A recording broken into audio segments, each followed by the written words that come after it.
Hello, hello, how are we all doing? Welcome to another Sunday painting stream. Good to see you guys in the chat. Daniel and Craig, how are we both? Everyone having a good weekend? Yeah, today we're going to be painting something a little bit different. I picked up the recent Aliens, Another Glorious Day in the Core board game from Gale Force 9, and I've been picking up a couple of the miniatures from it. And you know what? For board game figures, I am really impressed with how they look. They are really, really fun figures. So yeah, I'm going to be painting those up. Started on Corporal Hicks this morning. He's quite a nice sculpt.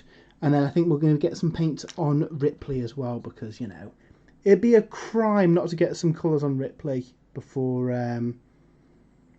even playing the board game. So if you tuned in last week, we were painting Horus the War Master, and I was going to finish him off on the stream, but I got a bit excited painting this guy up. So here's how he is looking. Really happy with how he turned out. It's yeah, one of my favourite miniatures I've painted, I think, Horus. Really, really happy with him. So I've got a load of more Sons of Horus to paint up, but yeah, Aliens has been a little palette cleanser between the projects. That's how we all doing in the chat. So Craig has got the Dread Pageant on their desk right now. Yeah, Dread Pageant are really, really ace. Looking forward to painting up all the new Slanesh stuff coming out. What's everyone else doing? And I see Jay is just getting a brew. That is an excellent, excellent choice indeed. So yeah, I think we are going to start work on Ripley though. Get some skin colours down, and then yeah, block in some base colours. Hamster of Wrath, Afternoon Great Joe and Horus. Thanks, Hamster. Yeah, it was really, really fun to paint up. Really, really enjoyable. I kind of want to pick up all the Primarchs now. It's yeah, it's addictive doing those models, and they're really nice sculpts as well. Dave is dry brushing the Canoptek Reanimator. Excellent. If you've not seen any of Dave's Necrons, I think there's a post going up on the site today with his progress this week, so make sure to check that out, because they're looking really, really good. So yeah, so for these Aliens figures, it's interesting. Obviously, normally I'd work from kind of the Warhammer painting guides, or the stuff that you see in codexes and stuff when painting up miniatures. But Aliens is a little different, because I've had to kind of Google some of the costume shots from the films to get the colour scheme down. So if I keep glancing over at the other monitor, it's because I'm just trying to see what Ripley was wearing in the film. So she's kind of got a kind of light bluish kind of trousers and top, and then the leather jacket over it. The pulse rifle's like an olive colour, then metal. So I'm going to block in those colours and yeah, see how they get on. But Andy Woods is building the last 10 Necron warriors from Indomitus. Excellent. Daniel, I'm hardly working again today, although I've been trying to bind up some kits to kit bash some Fallen. Reading Luther has been inspiring. Now, Jay has been working on some 30k Dark Angels, so be careful what you say about the Fallen. Excellent. Hamster Wrath, the Alien minis look crisp. Like them. Yeah, they're really nice sculpts. Some of them, the likenesses are a bit iffy. So Ripley, I don't know if you can see her very well on painted there. She's a little bit glossy with the primer on. Ripley looks really, really good likeness, as does Newt, who is there. Really, really nice sculpt. Hudson, less so. Out of all of them, that one probably looks least like the actor. But outside that, yeah, they're really nice, and especially since this is a board game.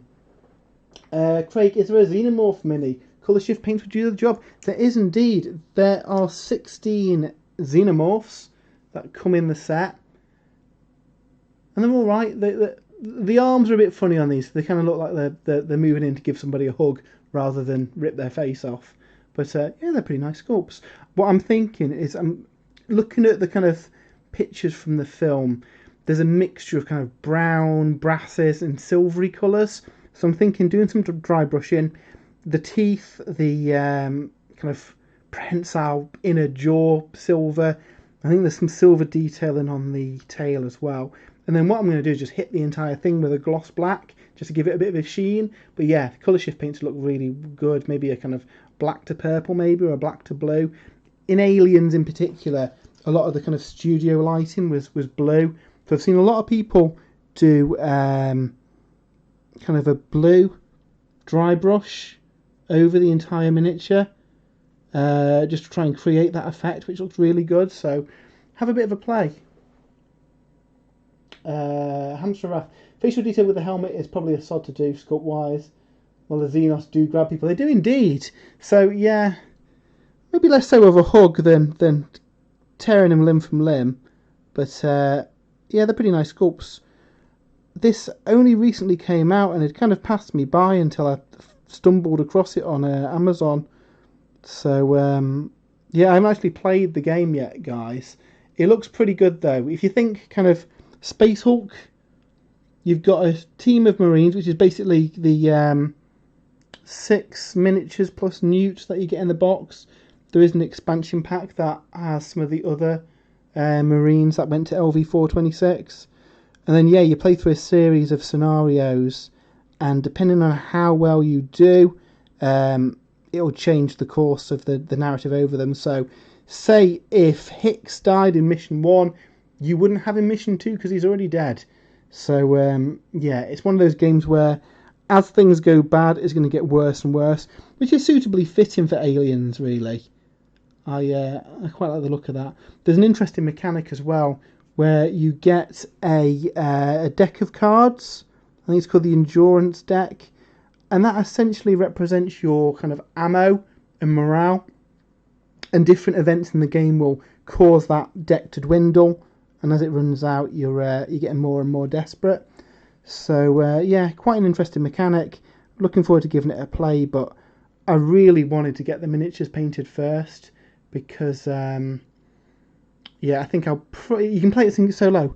So what I'll probably do is set up the cameras and stream it when I play it, and then let you guys in the chat decide the outcome of what happens, where inevitably everyone dies a horrific and grisly death within about 10 minutes. So, Craig, Dark Reaper and Thunderhawk blue dry brushes would look great. Yeah, that'd work really well for the Xenomorphs. And Hamster of Wrath, excellent. You can make the outcome of Aliens even worse somehow. Game over, man. That's yeah, it's cool. I imagine there's probably like optimal builds to take, but you know that seems a bit too gamey. Just roll some dice, and if everyone dies horrifically, then yeah, so be it. So what's everyone else up to today? We all having a good weekend of painting. There was a brief break in the poor weather yesterday, so managed to get a few bits primed. So yeah, once I've got these done, back on the Horus Heresy, I had a Proteus pattern Land Raider arrive the other day. That has been scrubbed, and it's just drying now, and hopefully get that built up later today. And yeah, also got a Termite and some Heresy era Predators on the way, because they're really nice models. Some Terminators to build, and the Dreadclaw, the unique dedicated transport for the Sons of Horus, which is essentially a drop pod that can take off again after it lands, which is pretty cool. So yeah, I'll be building them, and then once they're painted, that's 3,000 points of Sons of Horus done. Really looking forward to playing some. Unfortunately, at the minute, we can't play any games, so hence the Aliens, a little bit of a palate cleanser to get some games by myself. Jay says the optimal build is nuke them from orbit. It's the only way to be sure. Hamster of Wrath, coffee right now, undercoating some Battletech minis when the temperature is actually positive later in the week, hopefully. Yeah, you got to be careful spraying stuff when it's cold outside, because it can play havoc with your spray cans. So something I tend to do, and it sounds silly, but if you put the spray can under your armpit for a bit, just to get it a bit warmer before you shake it up, and then give it a go. But yeah, you've definitely got to be careful spraying too cold. If it's too cold, I tend to use the airbrush for priming. Now, I did used to prime a lot of stuff with the airbrush, but I find the primer it is very thick and sticky, and it can be a right pain to clean out the airbrush after using it. So where I can, I will use a rattle can just for ease. But if not, I use, if I've got some here, Vallejo surface primer through the airbrush. Don't need thinner or anything, just pop it into the cup of your airbrush and that'll do the trick. I use that on all my my Necromunda scenery, because I'd go through about 3 cans of spray paint, and about 10 quid each. It's a lot of spray paint to go through. So yeah, I think it's about 11 quid for that bottle, and I've sprayed loads of stuff with that. So yeah, it's a really good value option for basing models. So Daniel, have you not tried using the airbrush to prime them? You have to worry about the good old British weather. Yeah, like I say, I do use it, but it can clog up the airbrush. So if I can, I'll use the rattle can just because I'm lazy. Hamster, Aliens is a bit like war games. The only way to win is not to play. Yeah, just not be on the planet at all. Jay, I'm on the Heresy hobby train, building and painting the Dark Angels at the moment. Yeah, Jay, if you want to pop them on Twitter and share a link in the chat to show the fine people watching at home what you've been working on, that would be much appreciated. Jay, if you're not a listener to the podcast, had been working on some Blood Angels, but then for some reason, I can't remember why now, you got distracted and started working on a bit of a Dark Angels Horus Heresy force, which sounds slightly heretical, but whatever. Hamster of Wrath, that's a new tip, we'll bear it in mind. Craig, I found my bolt action stuff in the garage earlier. I picked them up after the Dread Pageant bolt action. I've not actually painted any bolt action stuff, but I've been fancying to do some historical and World War II stuff. Victorian Ghost, is there any link for these figures? I never knew they existed. So they are part, let's see if this will fit in front of the camera. They are part of a board game, Another Glorious Day in the Core, which is a kind of cooperative board game, a bit like Space Hulk. Now, they do actually sell these figures separately. Jay and or Dave, are you okay having a quick look on Element to see if they sell them on there and pop them in with the affiliate link? If you do buy them from Element, if they do sell them, you support the site by using that link, which helps us pay for the podcast, pay for these streams and stuff. So it is much appreciated if anyone is able to use that link to buy them. If they're not on Element, you can get them on Amazon. I picked up this box from Amazon. It was £50 for the game. I believe you can get a box with just the Marine figures for about £20. And they're really nice for painting up. I really like that they've sold these separately. As a project for painters or for role-playing games and the like. And there's a recent Aliens RPG that's been released, so these would work really well with that as well. So we've got the skin down. I'm going to go back and touch up a bit on Hicks. There was a bit of his face that wasn't quite covered properly before. So let's do Ripley's jumpsuit. Now it's kind of like a blue-grey colour. I was originally going to do it in Macragge blue. I think that's a bit too blue, so I think we'll use the Fang to pop in those base colours, and then we'll probably build that up with some lighter colours, kind of a sky blue I think it is. So let's see how this goes on. But yeah, really enjoy painting these figures for something different. It's So Hamster Wrath, buying the figures separately costs about the same for the game, although you get more aliens if you buy just the mini boxes, I think. So, actually, if you buy the box of Heroes, you get the contents of the main game and the expansion pack, which I think is about £25 by itself. So if you're just up for painting the Heroes and you're not interested in the game, I'd buy that £20 box myself. In the Xenomorph miniatures box, I think you get 12 aliens where you get 16 in the big box. So it swings and roundabouts. It depends what you want to paint up. I wanted to paint the board game, play the board game. So yeah, I just picked up the full game. Oh, and Jay's put the link in the chat. Cheers for that, Jay. Yeah, this blue looks pretty good. So like I say, I've just been using some like reference photos of the costumes from the films just to try and get the likeness down. Obviously it's not going to be perfect, but it kind of adds to the realism a little bit if you can get the colours at least similar. Like on Gorman, he's got a few badges and patches on his uniform, so I've just tried to get the illusion of them. So he's got like a United States flag on his shoulder. You probably don't really see that. Yeah, it's too small to pick out. So rather than attempting to paint lots of lines for the flag, I've just kind of blocked in a white square, done a bit of a square in the top corner, and then put in a couple of red lines just to get the illusion. Craig Sinclair, quick one. How do you find the Artist Opus brush? Yeah, so I always used to use Winsor & Newton Series 7. They were my go-to brushes to use. However, I did find that the quality wasn't quite as good as they used to be. I don't know why, but they tend to fray and split a little bit. So I was looking for different brushes to use, and Artist Opus were recommended to me by a friend. Gave them a go, and yeah, they're really nice brushes.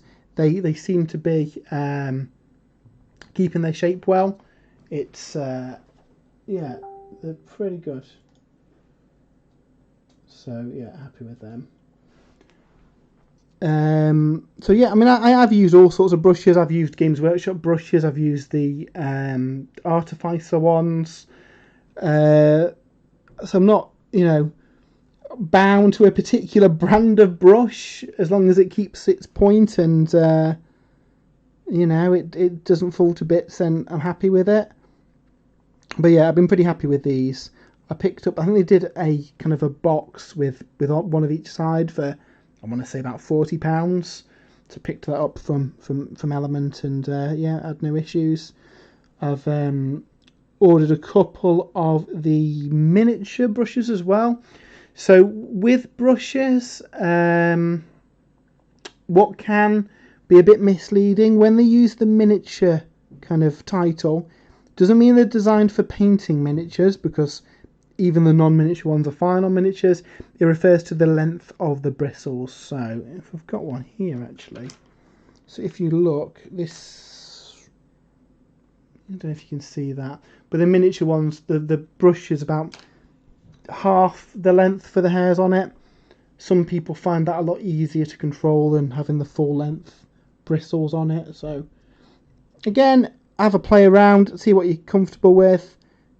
For quote marks premium brushes, what I'd say is just make sure that you give them a clean with some brush cleaner after you've used them. There isn't actually any within grabbing distance on my deck, but the Masters brush cleaner I use at the end of a session.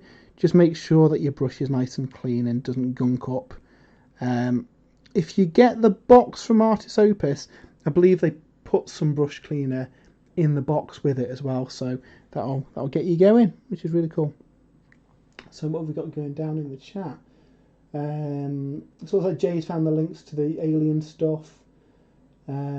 Jay also switched from Army Painter to Artist Opus, really enjoyed using them.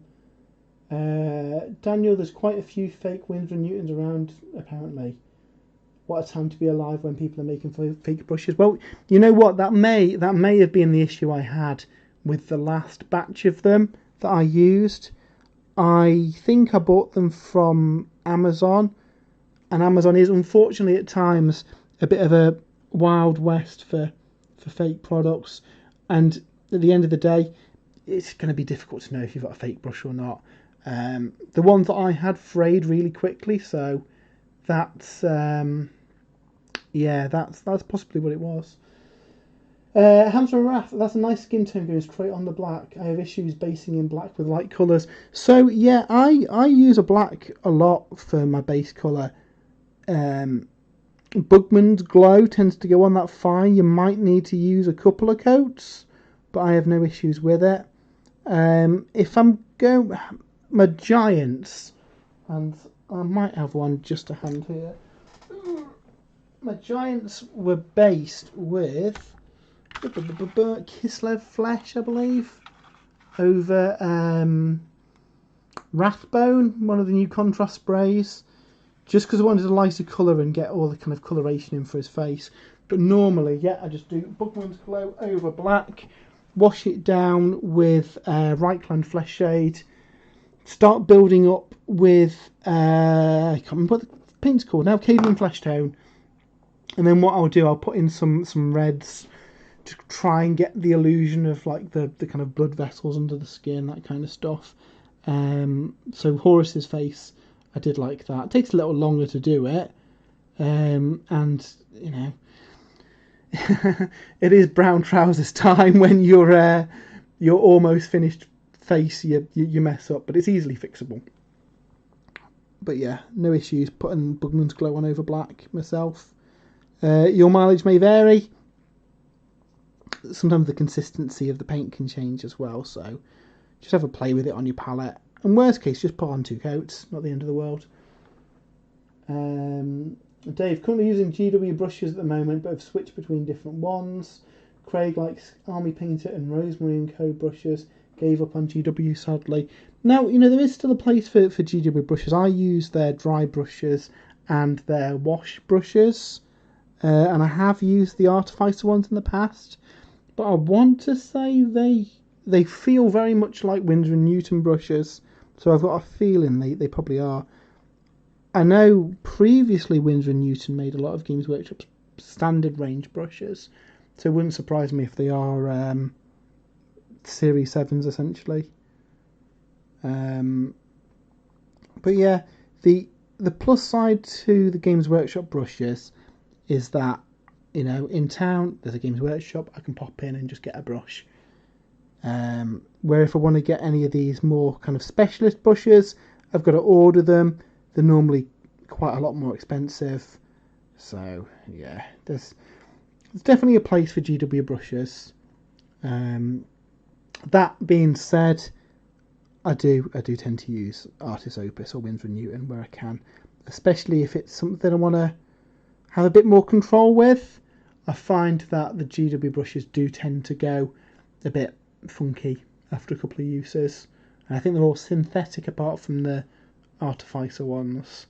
A nice kind of natural sable brush tends to keep its shape a little bit longer. So, some really annoying mould lines that I've just discovered. That's always unfortunate. So that's her trousers, and then underneath her jacket, it's the same colour. She is wearing a white t-shirt underneath that, but with the scale of the figure, you ain't gonna see it. So I'm not gonna try and paint it. I think later on in the film, when she's in the Queen's Nest, she loses the leather jacket and she's just got the t-shirt underneath. So they do actually make another figure for her carrying Newt later on in the film. So I'm going to have to pick that up. Got to catch them all and all that. So what we'll do, we'll just block in this colour here. Have that the same colour, and we're not going to worry about trying to paint the white kind of vest underneath it. That's fine. And then just this edge. Okay, so we've got that collar. That's fine. Little spot I've missed there. Cool. So I think we will go in with the leather jacket next. Now, do we use Dryad Bark or Rhinox Hide?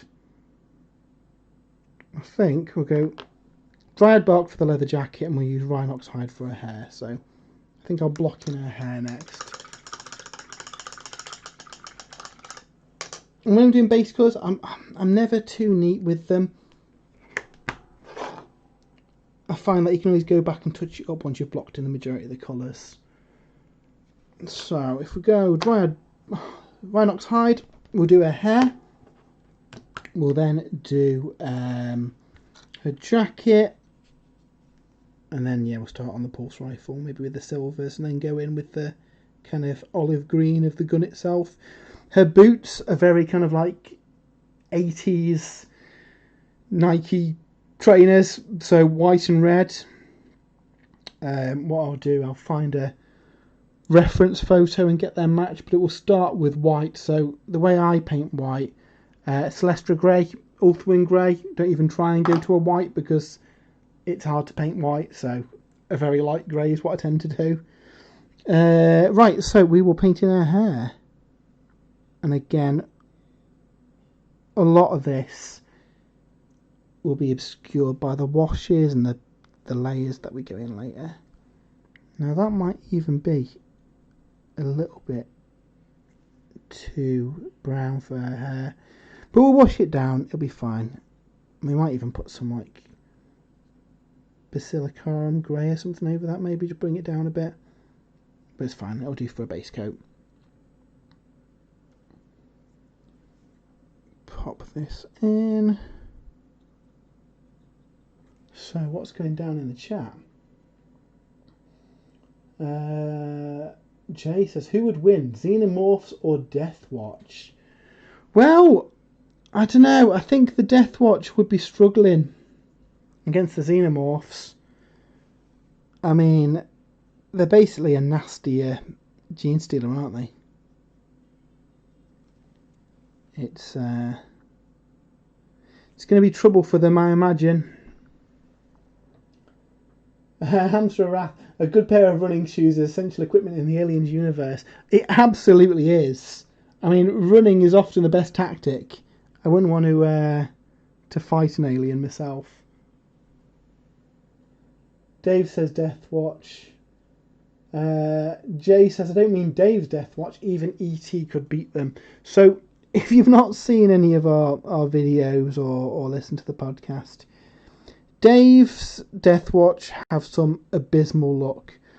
I think it's more down to Dave's Deathwatch dice, which always roll ones, regardless. I've never seen anyone roll so many ones, fail so many charges. They are really, really unlucky. Though I think Dave has got the new Deathwatch dice. Have you rolled those yet, Jay? How have those dice got on compared to your old cursed ones? We haven't had a game really in the last year, have we? So it'd be good to see how they perform with the new dice. So has anyone else in the chat picked up any of these miniatures or played the game? I'm really looking forward to playing it and seeing what it's like. It's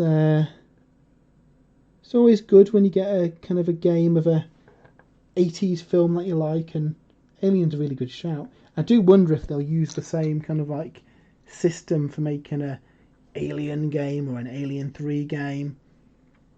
Yeah, they test roll well. But you haven't used them. Have you tried to do a 9-inch charge with them yet, though, Dave? Usually the Deathwatch don't have the numbers, so I say it depends on the number of Xenos in the scenario. Well, the thing with the Xenomorphs, it tends to escalate really quickly, doesn't it?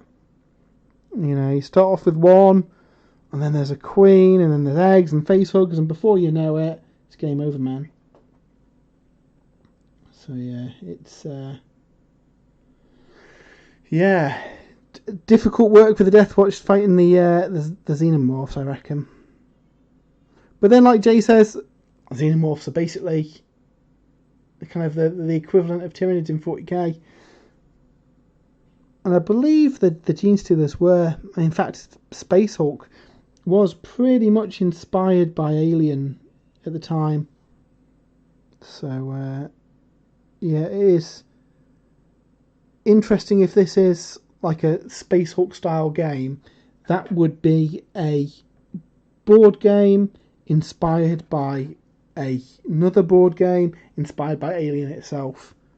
That's a few degrees of separation, isn't it? But yeah, these are actually really nice models for for board game figures. I'm really impressed with them. Obviously, we've just got initial colours down, but I think these are going to look quite nice when they're painted up properly. And then I can finally roll some dice and play the game and see how long it takes me to get absolutely battered by aliens. How to Rathia, the Gene Stealers are basically the Xenomorph anyway, yeah. Yes, they are. Back when I started playing Warhammer 40,000, I had a Tyranid army. They built around lots of Gene Stealers, the old original Hive Tyrant, the original Screamer Killer Carnifex, and yeah, I sold it a long time ago. And I started a Gene Stealer Cults army. Oh, when was it? Year before last, maybe. It all merges together at the minute. But I have been tempted to do a Tyranid army at some point. I mean, let's be honest, I've been tempted to do every army at some point. I just like painting miniatures. But yeah, if Tyranid's got a new book and some new beasties, I'd be tempted to paint some. Maybe just a Crusade force.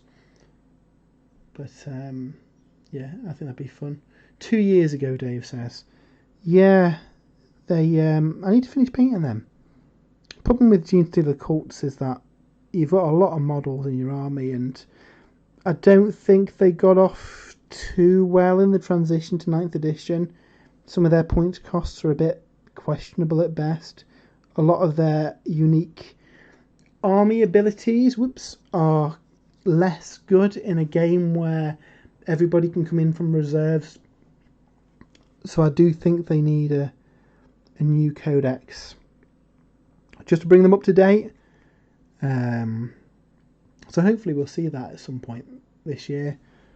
I imagine the plan was probably for codexes to come out thick and fast. Unfortunately, with the pandemic, things have been a little delayed. Obviously, the Death Guard book should have been out end of last year. So yeah, but I'm sure we'll catch up. I'm sure before long, Games Workshop will be back to their rapid fire release rate, and we'll all have the codexes that we want. Okay, she's not looking too bad now. So I think we're going to block in the silver for the pulse rifle next. So basically this kind of area, the kind of bit at the back, and then the body is kind of a greeny olive colour. So we'll pop in that next. And then while the paints are drying on her, we might go back and add some washes and stuff to Hicks. So my go-to silver at the minute is Iron Hand Steel. I find it's a really nice, slightly darker silver than Lead Belcher, which works really well for kind of metals and guns. And then what I will do is go over that with Basilicarum Grey, which really kind of brings it down to a much darker, kind of grittier colour. So let's have a look. Like I said last week, I'm still waiting on my second webcam as well. So up here, there, we'll have a second feed through as soon as that camera comes, and hopefully Jay and Dave also want to get involved with this. So we could even have those guys involved on the stream as well, so you can see what they're painting at the same time. I think it'd be quite fun. Since Gene Stealers tend to rip through armour really easily, I always thought the Terminator armour was a terrible choice for cramped spaces. Yeah, it makes you a bit slower, doesn't it? Andy Woods, I tell you what, my wallet is definitely recovering from less releases. This is true, however, you know, we've got the Head Knights of Slaanesh coming out in, what, February? So what's that? A couple of weeks? My wallet's not going to survive that. So Jay, you did well last year through the painting backlog, Andy. I guess you're looking forward to that next Death release for AOS. So yeah, did you guys see the teaser on Warhammer Community with the Warhammer Underworld's upcoming faction? We know there is a vampire faction coming for Warhammer Underworlds, and there's been a lot of hype online for vampirates. So I do wonder if this is maybe where people have seen them. So just put that in there. We've got that there. And we've got like the stock here. And then, yeah, it looks like the rest of the body then is then kind of the olive colour of the Marines armour. Again, in future shows, what I might do is the kind of images that I'm looking at for the concept I might put up in this corner as well. By myself manning it today, so I'm not going to be able to pop that in there for you today, but next time I might have them all prepped, ready to put in, because then you can see what I'm working from my reference pictures. If you think that'd help, guys. Good to see you all back as well after the initial test stream last week. Hope you've enjoyed listening to me ramble while painting some models. It's certainly been good to chat with you guys while I'm painting and share the progress I'm making, which was the point of doing this. Get a bit more painting done, because it means that I have to paint during this 2 hours. So nice little incentive to get some paint down. Okay, so she's got like a watch or wrist strap. Might just paint that as a watch maybe. Oh, I wonder, could it be the tracker that Hicks gives her maybe? I can't remember what that looks like. Also missed a bit of Bugman's under there, so we'll just go back and just touch that up. Bugman's glow. Black and silver maybe, the tracker that Hicks gives her.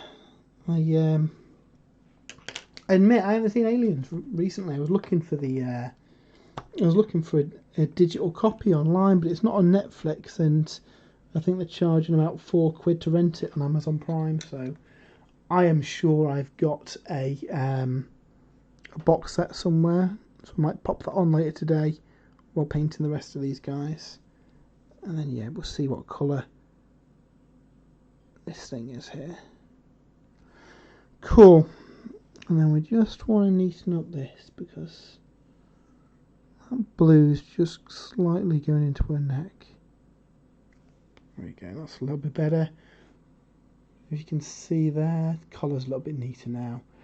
So yeah, I think next job is go in and do the body of the pulse rifle. What are we in? 38 minutes in. We're not doing too bad progress on Ripley here. So Andy Wood says, yeah, maybe. I'm very tempted to redo my Nighthaunt. Yeah, I've got a load of Nighthaunt figures myself that I'm tempted to paint up. Daniel Watson, has everyone managed some hobby every day this year so far? I've got 11 minis finished and I've got a good start on the next 10. I believe I have, yeah. The first week was pretty much working on Horus. He took most of my time. And then, yeah, I've been painting these guys the last couple of days. I was building up some Sons of Horus veterans as well. I've used the Mark III armour from my veterans for them, just to differentiate them from the Tactical Marines, or use the Mark IV armour. So yeah, happy with them. I also built up another Mega Gargant. Ooh, again, he's probably going to be too big here to fit into frame, but you'll get the idea. Another Mega Gargant. And I've got one more of these guys to build. And then, yeah, start painting the 2 Mega Gargants, which, to be fair, we'll probably do on the stream. Now, question to the chat. I tend to do those with the airbrush. I haven't tried the airbrush on here yet, because I think the sound of the compressor would be quite loud. So let's just do a little trial and just see how loud. Is that way too loud and a bit noisy for the stream, or is that not too off-putting? Because the compressor rattling away for 2 hours, I wouldn't want to give you all a headache, but if it does sound fine, then yeah, definitely get some airbrushing on during the stream. I know a lot of people are interested in how I did the Zone Mortalis scenery, so a full painting stream on that stuff using the airbrush would be definitely something I'd like to give a go. So I used Deathworld Forest then for this green armour. let's see what we've got here. So, my Hamster of Wrath in 2025. When I have the money and I can see people, be a sweet choice for the Alien RPG. Yep, do it. Jay's painted the Tau Supremacy suit, a sad mage for the Lumineth, and working on Dark and Blood Angels. 10 Dark Vengeance, Cultists and the old school assassin stood on the Orc skull. Nice. Hamster Wrath has been in the right mood, so painted up only 5, couple of battle mechs and some old hammer. Daniel, I ordered some plastic Mark III armour tonight to go with my Dark Angel veterans from my Fallen. And then people saying it was not too loud. So yeah, we might have to try some airbrushing on a future stream then, if that sounded okay. I do really like the airbrush. It's probably one of the best things I've got hobby wise. If only for getting like base colours down. So Jay's Imperial Fists, 10 minutes, whacked yellow on them all. Really easy job. Same with the Giants, picking up doing those nice flat flesh colours with that is so much easier than doing it by hand. For stuff like this, less so. That said, for the Necromunda figures, they're all kind of, I think they're all kind of the Fang maybe as a base colour on them, and then work from there. So I'll pop that down as like a base colour through the airbrush. Lots of greys and kind of dark blues in the Necromunda stuff. This kind of all ties in with the tiles really. For Necromunda, I suppose a bit like these, kind of paint them more as display pieces than the miniature pieces. I definitely want to get some Necromunda on the go, but I just think they're really nice figures to paint up, especially for something different, because you can often get, I don't know how you guys find it, but you can often get burnt out working on a project, especially the way we tend to paint. So obviously before last year, we always used to start a new project for a tournament. So if there was a Throne of Skulls or something coming up, we would start a new army and get it painted up ready for the event, which is twofold. It gives us a cool new army to play with, and it also gives you a bit of a deadline and something to drive forward for when working on your army, because otherwise you can lose focus and get distracted and start on another project because, oh, look at those angles, I'll start a Slanesh army now. And let's face it, I do that too. But I find that at least with something to give you kind of some focus and drive to work towards, it makes it a lot easier to stick to the project. Now, obviously, for the last however many months, what are we on, 9-10 months now, there hasn't been any tournaments or stuff. The only real kind of like kind of rapid fire painting that we did was when Indomitus came out. We were lucky enough to get the box a couple of weeks early from Games Workshop, and me and Jay had a bit of a sprint trying to get the contents of that painted up ready for pre-order day. And I'm really glad that we did, because I think we did a really good job on it. But yeah, I quite like painting to a deadline and painting quickly. It's been strange not having to do that. So yeah, hence why I'm kind of painting these guys and flitting between a few different projects. My Sons of Horus I started in December, so they've taken about a month and a bit. Probably about the same again for the other stuff I've got built. That said, it's a lot of vehicles, so they'll be dead quick to paint with the airbrush. So yeah, I might use those vehicles as a bit of a airbrush episode, because I know people are interested in how I paint my Sons of Horus, and with the big flat panels it's probably easier to show you the transitions with the Sons of Horus greens that are in the Citadel Air range. So, Hamster of Wrath. I know some of the broadcasting software like Streamlabs have background noise filters. They can be a godsend when you're streaming sometimes. Yeah, I'm actually using Streamlabs. Like I say, this is the second painting stream and the third ever stream that we've done. So still having a play with all the features. So if anybody has got any good guides on that, give me a shout. Hopefully the quality of this is looking okay. Sound seems to be okay through the webcam speaker as well. But if we do need a mic set up, I can just get another boom set up with that. That might drown out some of the airbrush noise. Danny Watson, I'm going to have some airbrush lessons soon. I'm fine for prime and base coats, but I'm not confident doing much more than that. I wouldn't trust myself to base with an airbrush. Describe my painting style as arm's length and squinting. There's nothing wrong with that. And then at the end of the day, when you're playing a game, your miniatures are so far away from you. It's you can often waste time painting little details that nobody's ever going to see. Jay was seeing McCrag blue every time he closed his eyes for 2 weeks afterwards. Yeah, that is one of the downsides to rapidly working on a project, and why it can sometimes be good to have something else to dip into as a palette cleanser. I find stuff like the Warhammer Underworld warbands are really good for that. You've just got a handful of miniatures. You can paint up in a different style. Just breaks up what you're painting a little bit. So, we're going to do her boots next. They're white and they've kind of got red stripes and red detailing on them. So, what we're going to do is, we might be able to go straight on with Ulthwin Grey, but I think I'll put some Celestial Grey on first, just to get a base colour down. We'll highlight with Ulthwin Grey, and then we'll go in with the red for the details, and then we might do a bit of a pin wash on it as well. She's coming together pretty well so far. So this paint's a little bit gunky, so we'll just give it a bit of a shake. We might have to thin it down quite a bit. When painting white, don't try and glob it all on, because it can look a bit ropey.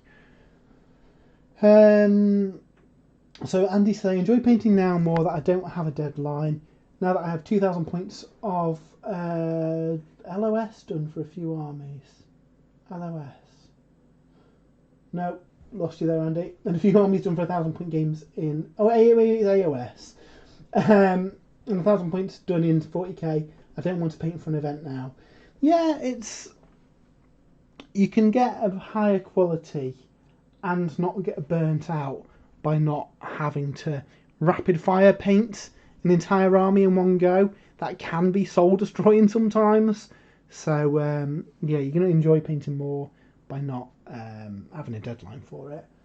Hamster Wrath, this is better than my third stream. I forgot to switch up the capture on for my third. You learn as you go. Yeah, it is a bit of an arcane art at times. So they're very new to this, but thankfully there's a lot of people who do this kind of stuff professionally, so it's easy to pick up some hints and tips off them. A lot of people are really kind of helpful with kind of feedback and any pointers. And like I said last time as well, if anyone has got any pointers for us or anything that they'd like to see, just give us a shout.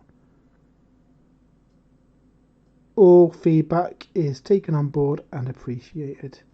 I'd rather get the stream being something that people want to watch. Always said that, this is a hobby that we do, the website and the podcast and the streams and everything. So any way we can make it more enjoyable for you guys, we'll definitely take on board. So starting with our boots. So this is Celestra Grey. It's a little bit thick, this paint, so I'm just adding a little bit more water to it. It's going on okay. What you'll find putting on white, or in this case a grey, over a black base coat sometimes needs a couple of passes, but to be fair, that seems to be going on okay. I personally much prefer to paint on a white rather than use Apothecary white. Apothecary white, I think, works at its best where you use it as a recess shade over a white. Even if it's just as far as putting that Celestra grey on and then putting the Apothecary grey into the recesses. It's a blue grey really rather than a white, which gives you the illusion of depth then on the white. And you know what, that might be an option to shade this later on, so we'll get this down. How's everyone find the contrast paints? When they first came out, we had a bit of a contrast painting challenge and really enjoyed painting up my Idoneth Deepkin, and then since then I've used them in, I suppose, a lot of different ways. I tend to use them as a wash or a glaze nowadays, just to add a bit more colour or contrast to any armies. I think I'd always use them combined with other paint types. That said, some armies really do work using them solely. So the Idoneth, with all their bright aquatic colours, were really nice to paint up with them. As were the Seraphon. I could see being really good. I think Jay has got a guide on the site actually on how to paint the Seraphon. Dave's Orcs, I think, were all contrast as well. They look really good. It's yeah, I think it's a really good thing they've added to the range. I know a lot of people turned their nose up at contrast and deemed it as not proper painting. Paint's paint, you know. It's less of a painter for using contrast. They're all tools to be used in different ways, and I think it's a really good range. Problem is, I've now got like a 8-unit drawer with loads of different paints on them. It's the collection is growing. There's a lot of paint in the Citadel range now, and I think actually on the podcast that is out Tuesday, I think we're going to be talking about our favourite paints as well. So if you head over to our Twitter, again, chaps, if you could pop the link in the chat, that'd be brilliant. We've got a bit of a thread where we are discussing our top 3 Citadel paints of all time. So this could be old ones, new ones, ones that have been briefly in the range and disappeared. So Hamster of Wrath. I always think that never force it for painting and don't judge yourself too harshly. Seeing other people churn out models, yeah, definitely. You know, you can often, if you're new to the hobby, you can often be disheartened by seeing, heavy metal standard miniatures on Twitter and Facebook. Don't feel disheartened, and always share your pictures. If you feel like your painting's not good enough, you're going to end up finding painting a chore. The only way you can get better at painting is painting more and enjoying doing it. And Dave did a really, really good post on the site last year, I want to say, about how he never used to enjoy painting, but since he's been posting on Twitter and doing his kind of project blogs, he's improved and he's enjoying it now, which is really good to see. Jay says, takes the pressure off when you already have a handful of armies under your belt. Daniel, I'm in a position where I have a few solid armies painted, so I can just paint units, rotating between Thousand Suns, Slanesh and Word Bearers at the moment.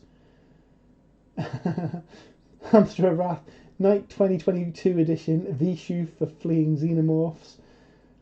Jay uses contrast to supplement paints. Andy uses them as a glaze. Hamster, contrast seems to work as a posh wash for me. Wildwood over metal, for example. Space Wolves grey over white. We've got the Old World, Warhammer coming, and some Ace specialist games like Blood Bowl, Adeptus Titanicus, Necromunda. What are people looking forward to, or would you like to see? For Jay, it's Battlefleet Gothic. For Andy, it's the Old World. I would love to see them do a new Mordheim set in the Old World. Mordheim's such a good game, and Games Workshop have done such a good job with the new Necromunda. I think that they could do some really, really cool stuff miniature-wise with Mordheim. That said, the Old World, well, I'll be absolutely starting an army. We don't know all the forces that are involved, but the Kislev concepts that they shared on Warhammer Community with the bear mounts and stuff looks so good. Equally, I never did a Bretonnian army. I used the Bretonnians out of the 5th edition starter set, the one with the lizard men in, to convert into Blood Knights for my vampires. So I've never actually done a Bretonnian army, and I'd love to do that. I think that'd be a really nice project with all the heraldry and everything. I think it'd be really, really cool. So Ripley, I think we've got some initial colours down. So we're going to let air dry for a little bit, and what we'll do is pop in some colours, on Hicks. So earlier before the stream, I'd blocked in kind of like the khaki colour for the trousers. I'd put in the green for the armour and his helmet. So we'll go back in with Rhine Oxide, I think, and do kind of like the brown areas. We also need to do his shotgun, his shoulder cam, and his little light on there as well. So, if we grab some Rhine Oxide again, and we'll go in and do him.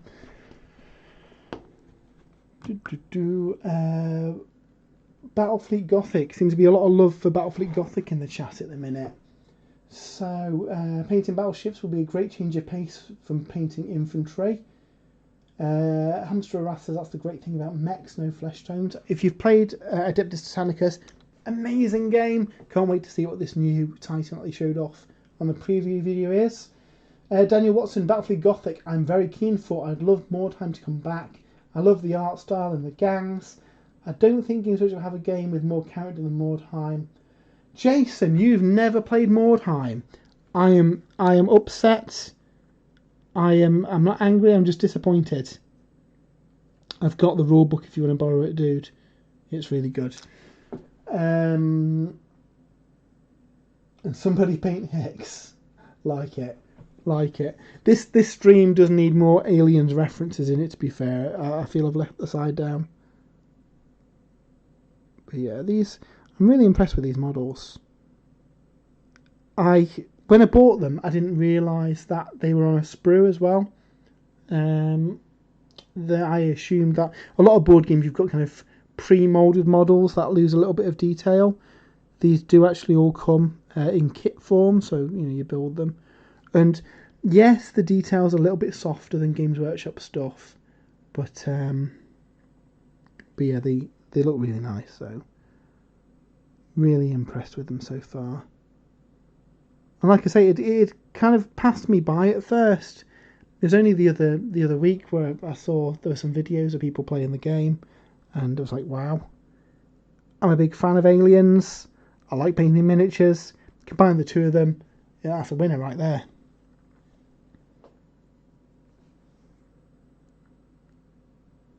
Yeah, they do 2 expansions for this. So one of them has the other 6 Marines from the movie who aren't represented in this box, and then they do an expansion set, which it continues the campaign.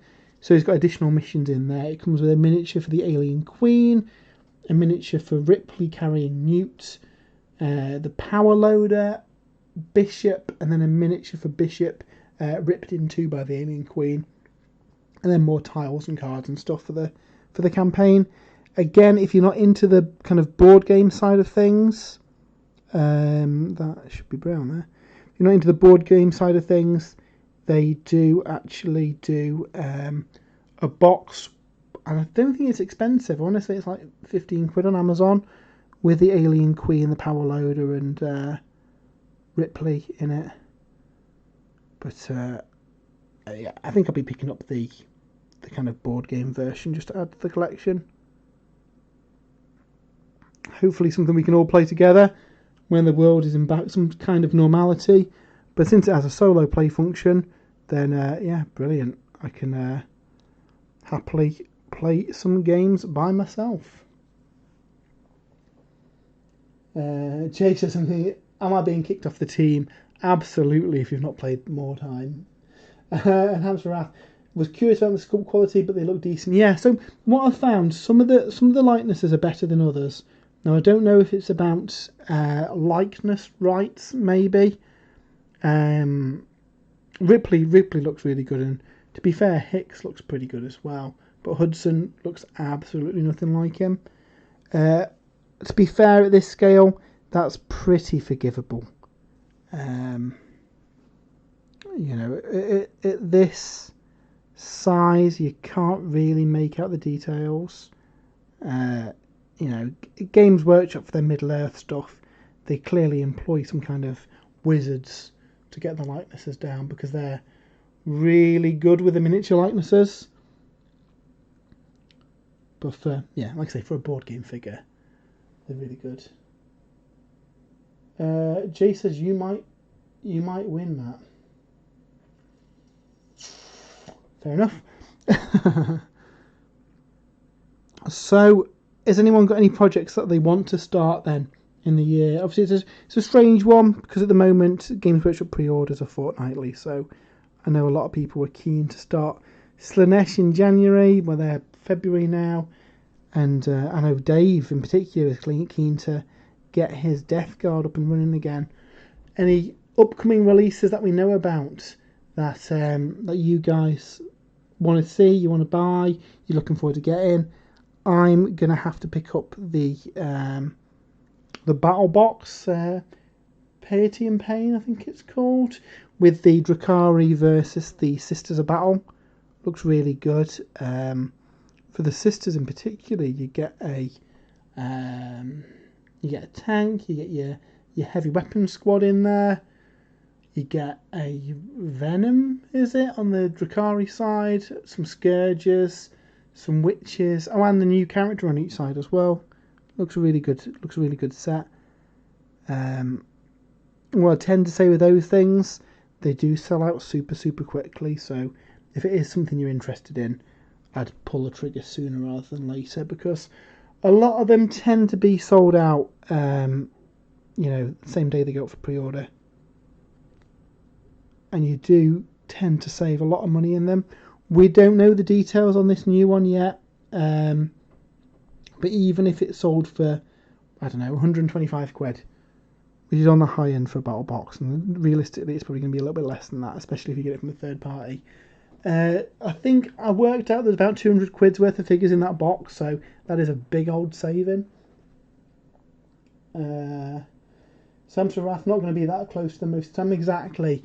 You know, a lot of the small details that are maybe a bit softer in these, it's forgiven on the tabletop because you're not going to be, you know, they're there, aren't they, on the tabletop when you're playing, they're not right in front of you. So you can hide a lot of those little details. Jay, Lord of the Ring models are very nice for matching the actors for the most part. Lumineth. So yeah, Jay, if you don't know, had spent majority of last year looking forward to the Lumineth. And then you've just been painting Lumineth since. Though you are in your little heresy stint at the minute, I think secretly that's because he can't face to paint all the infantry. I feel you've used your Dark Angels as a distraction there. You need to get cracking on those infantry. But yeah, they're such a nice range, and those new models that they teased are so good. I really like the guy riding on a cloud. He looks really ace. Can't wait to see the full sculpt for that. Me, it's all about Slanesh. When that comes out, I'm going to do a full army of them. I've already got a demon army. I've got quite a few bits that need some paint on them as well. I think I'm going to change my scheme a little bit to match this studio scheme for the mortal stuff. I also want to do them on sand bases, like desert bases. So I might have to end up rebasing my Slanesh stuff for the third time, because they were originally based on square bases for Warhammer. So that'll be a little bit annoying, but it'll be worth doing to tie the whole army together, I think. So we've got some straps on his face there. I think really they should be black straps. Shotgun. So the shotgun can be metal. Yeah. Let's do the full shotgun metal. I can always go back and add like the wooden bit to it. And then we've got the head camera and his shoulder mounted light as well, which we'll do in silver. And then we'll just do a bit of grey detailing on the boots. We'll keep them black pretty much. So let's have a look.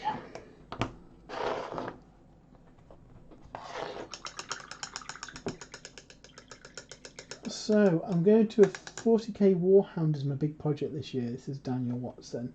I'm just waiting for my compendium to arrive to decide what weapons to order. So mine is armed with a Vulcan Mega Bolter and the Plasma Blast gun, just because when I bought my Warhound, they were the only weapons you could get. I think that looks iconic as well. I'm more one for the looks of it rather than how it performs in game. I know a lot of people, though, if you're spending that much money on a Titan, you would have the best loadout for it. I do kind of like the Warhound scale flamer as well. That looks really good. Andy would have half a Sister of Battle army that I really want to finish. Oh, sorry, Sons of Bahamut. Half a Sons of Bahamut army. What have you got, Andy? You, I know you were keen on starting one of those last time we talked. And this paint is properly gunky.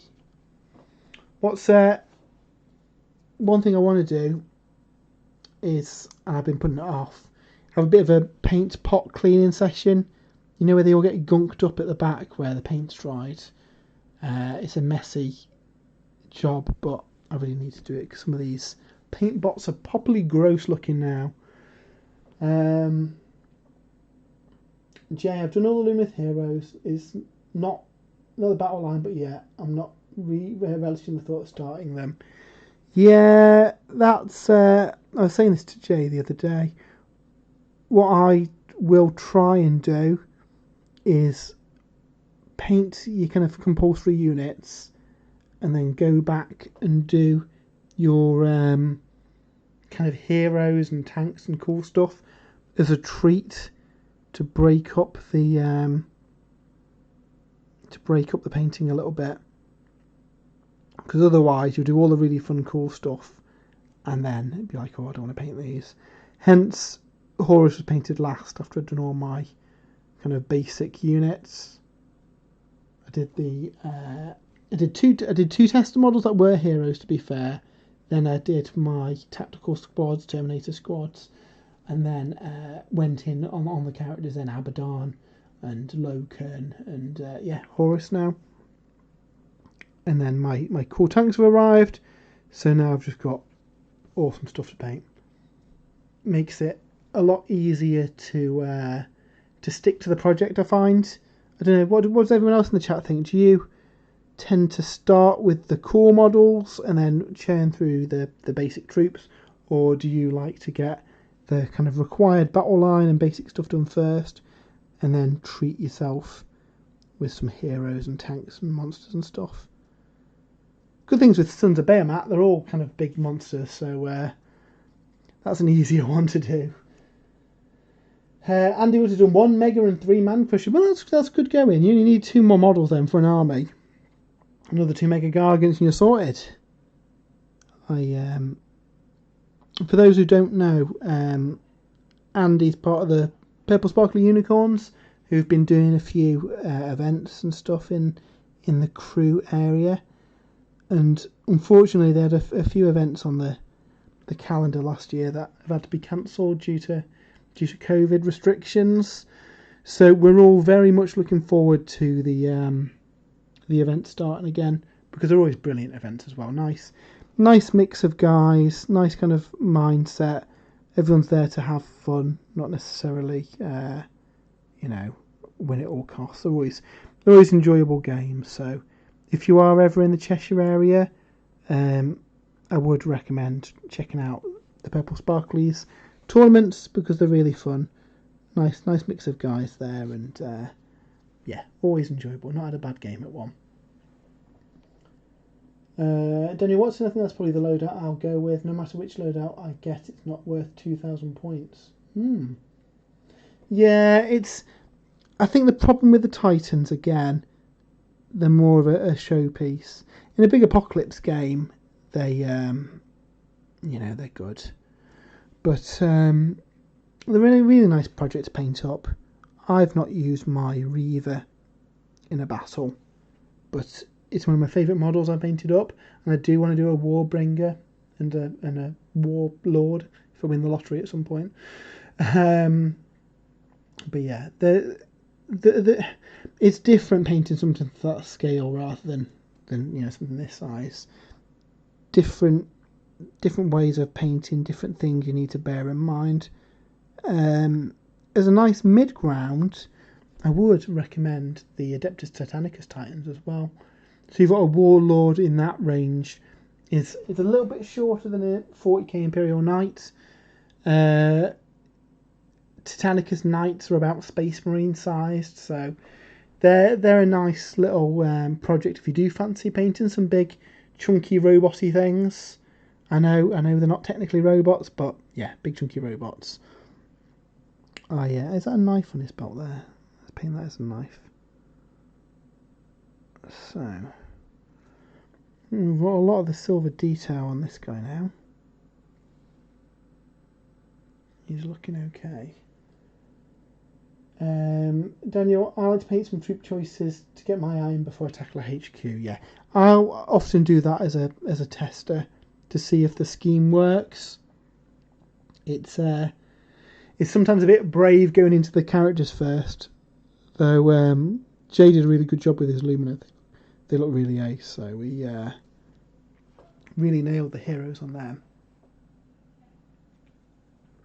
Right, I'm thinking, Jay, the actual kind of units are probably a bit fiddlier compared to the heroes, though, aren't they? There's a lot of intricate detail and stuff to paint, and obviously you've got a lot more of them than just one guy as well. So I do get the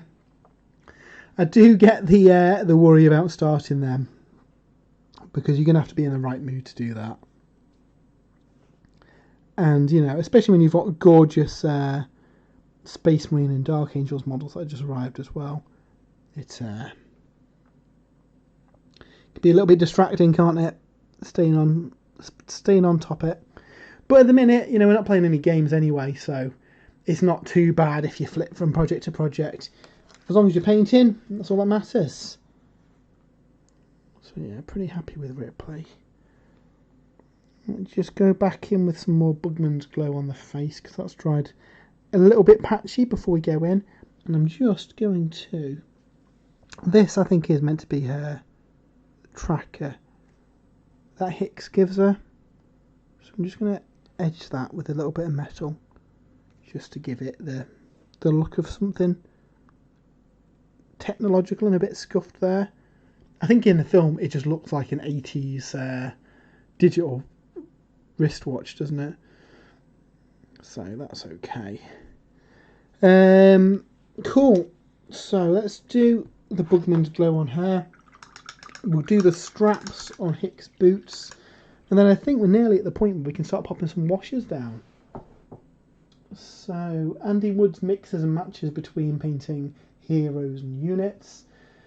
Daniel, I like to paint some troops choices to get my in. Yeah, I have a friend with a loyalist warhound who pay 2,000 points plus a warhound each. That's really cool. With the smaller board sizes for 40k as well, you could probably get away with a 4,000 point game on that bigger table size. Be really cool with a warhound each as well. Jay says yes, the cavalry and spearmen especially. Hamster of Wrath. Luminous Realm Lords, cows are for life, not just for Christmas. Jay, you've done a cracking job on your big cow thing. What's it called? The Alarith? Is that what it's called? You know what I mean? The big cow elemental thing looks really, really, really nice. If I did a Luminous army, I'd probably try and fit as many of those in as I could, just because I think they look cool. It's basically like a mountain spirit, isn't it? With a big kind of volcano on its back. And then there's a character variant as well for a named character. There's a few AOS armies I'd want to maybe do. Squigs I've been looking at, but we've got the Slaanesh army coming out in Feb, which is going to have all my attention, I think, for the first part of the year. Try and be a little bit better this year. I've got a lot of stuff in boxes that need building, let alone painting, so I want to try and clear some of the backlog, but I'll be getting all the Slaanesh, so them, the Sons of Horus, these alien figures will be the first kind of part of the year, and then depends what comes out further on in the year. You know, there's rumours of the next edition of Warhammer Age of Sigmar coming out in the summer. So depending on what forces might be in that, then that might impact what I paint. And I think as we go into the next edition of Sigmar, I think we'll see some pretty big changes from an army construction point of view. Spoilers if you haven't already read Marathi, but there's some fairly big changes in order in that book. So if you haven't read it, just bob out the stream for 5 minutes. If you have, then yeah, you're fine. But essentially, Marathi betrays the forces of order. She has got the Idoneth Deepkin on her side. They are. It's implied that they've now made an alliance during the book. The elf kind of, the old dark elf kind of factions have also aligned themselves with Marathi. So yeah, it's interesting that it seems that we have now a faction of old school dark elves, the Daughters of Cain, and the Idoneth, making a, I don't know, evil elf faction, for want of a better word. I do think that the whole Grand Alliance thing may change a little bit, and we'll see clumps of factions allied together like that, rather than the fairly wide... Motion detected at the front door. And apologies, that's motion at my front door. So yeah, rather than the rather wide factions that we've seen in the past, I think we'll see some more kind of unique groups of armies together, which would be interesting. I think that'd be really fun.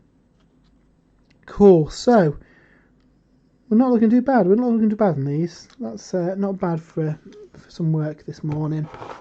So we'll go in with some Mechanica Standard Grey, and we'll just kind of paint the laces and just some like highlights on Hicks boots. Let's see what's going on in the chat. Avalon or the Stoneheart King. That's it. Cheers, Jay. He was brilliant to paint. Looking forward to seeing the other temple spirits in future. Slicing Gale Fox Spirit, for example. Yeah, so obviously we've seen some kind of like Oriental influences in the little glimpses of stuff we've seen for the Luminous so far. I do hope that this Fox Spirit sounds very Japanese, kind of kitsune kind of vibe to it. Maybe I think that'd be pretty cool. Inari. Kind of if you've seen like the traditional Japanese kind of white and red fox masks at festivals and stuff, that's what I'm picturing for this. I think that'd be really cool. Obviously, I don't know anything. This is all just guesswork, but it'd be nice to see those kind of influences in the faction, because there are a few things in the range that kind of point towards that kind of, you know, Eastern culture and aesthetic for the army. So just put a little quick highlight or two down on these boots, just again to give the illusion of something. Not too worried about them being super neat.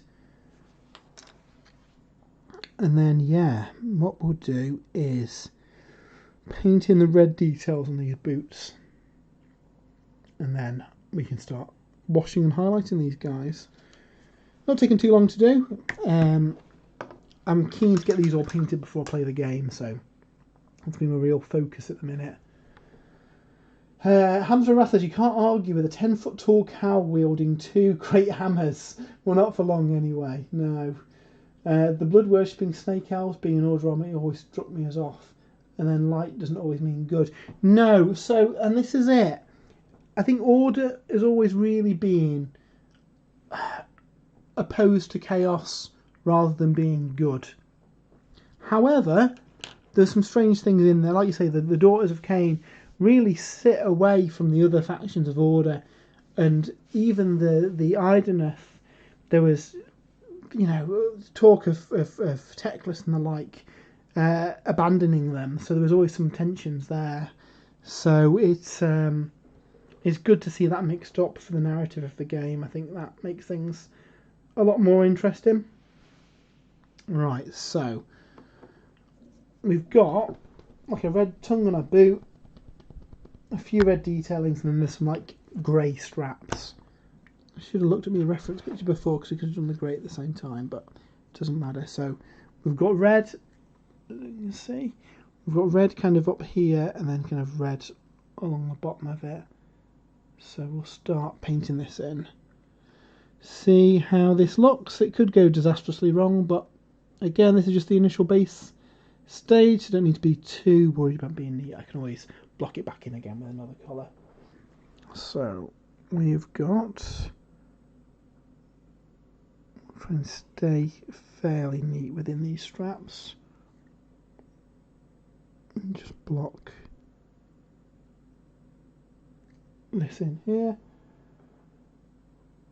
Okay, and there's a bit, just add some more water just so I can control this a little bit better. So red there, and then we've got a red stripe going across there. I don't know if you guys can see that, it's not focusing very well today. And then along the bottom of the boot there's a red stripe as well.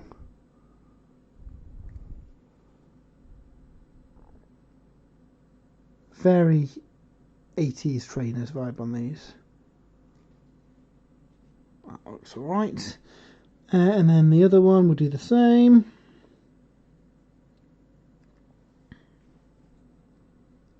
These remind me of Marty McFly's power laces in Back to the Future 2.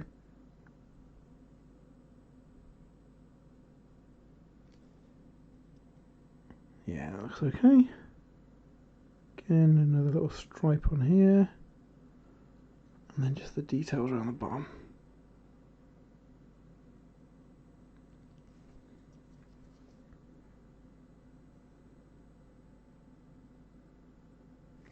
There we go. She's I've got a feeling her trainers aren't going to be white long on LV426, are they? Okay. They're looking okay. So, Daniel Watson, has there been more than one Lumineth Mini shown? I was thinking it might be a single model for a Broken Realm book like they did for 40k. Jay was in at least 2, Mage on a Cloud and a Mounted Hero unit.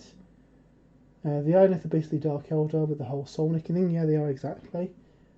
Jay says that my guess for the Mage on the Cloud is the equivalent of the Allarith Stone Mage for the Wind Temple. The Mounted unit, I'm not sure though. Could be a generic combat hero. Could be the equivalent of the Alarath Stone Guard. Andy Wood says Chocobo Rider. See, I'm getting more of an alpaca vibe, I've got to be honest, than a Chocobo. If only because, and again this is just assuming that they've all got a similar kind of vibe to them. The guy in the cloud is very much Journey to the West, kind of Chinese inspired model. So alpacas would fit with that aesthetically. Hamster Wrath says all the other kids with the pumped up Nikes, better run, outrun my Xeno. There